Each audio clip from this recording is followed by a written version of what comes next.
my clients who I've seen who are just continuing on with their business, they're keep plugging on like nothing happened. And let me explain. It's not exactly like nothing happened. They have certainly responded to COVID, and they're taking the proper safety precautions, and they're planning differently. But let me tell you a quick story that goes back before COVID. Fishhuge, and you go to fishhuge.com.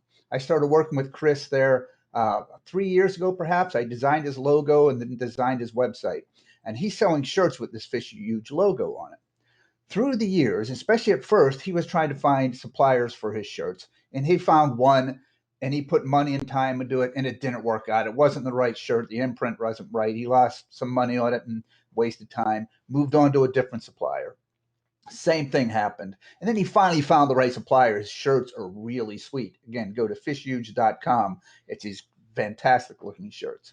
His attitude every time was, okay, lesson learned, move on, solve the problem. He didn't languish in the frustration. And come COVID this year, the same thing happened. Well, a different thing happened, but he had the same attitude. At the beginning of this year, we planned that he was going to go to fishing tournaments and sponsor fishing tournaments. He was going to start going to fishing clubs to get word out about these shirts that he has. Well, COVID comes in March. His entire plan for the year is washed away because there are no more events. There are no meetings. Same thing. He took the same attitude, just solve the problem, drive on, what's next? And he simply moved on to the next part of his marketing, which was building up his YouTube channel, starting to make videos, working on how he's going to make videos on how to fish to show off his shirts. And that's what I mean by keep plugging on. He didn't just do the same thing over and over again. And my clients who are continuing with their business have adapted, but they're plugging on. What's next? And here are some tips I can give you to continue on with that. Update your website.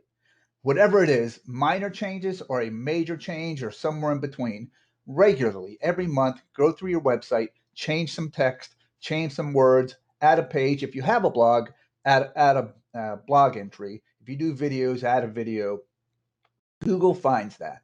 And it's that regularity of keeping it up to date tells Google that your website is up to date. It's not just old and going out of date. That helps your SEO. I've been getting inquiries this whole time. If anything, I have an uptick in inquiries from my websites.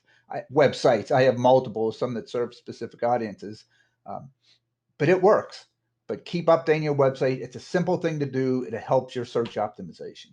Social media. I've already spoken here about social media and how it can be good for business, how I've gotten business from it just by showing up. And it's not a short-term show up now and get business now. It's staying involved, staying in front of people, telling people. And the way I explain marketing is you have to tell people, lots and lots of people, about your business. And I mean advertising, website, social media, one-on-one, telling them about your business. Lots of ways of reaching people. So we reach this many to get this many who might be interested to get this much business.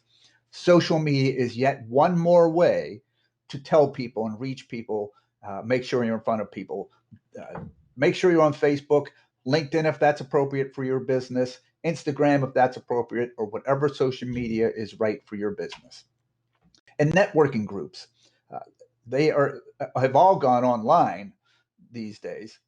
So look up networking groups, especially now that you can join networking groups from far away. You don't necessarily have to be physically located where the networking group is. And I want to point out BrandonBizPros.com is a networking group I'm involved with.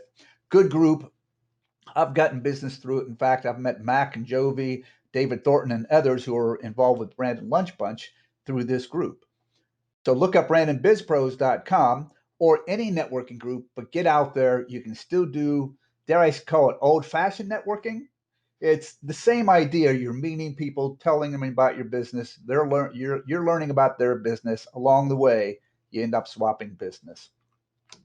And that's the quick of it. My tip for today about how to keep on with keeping on your business.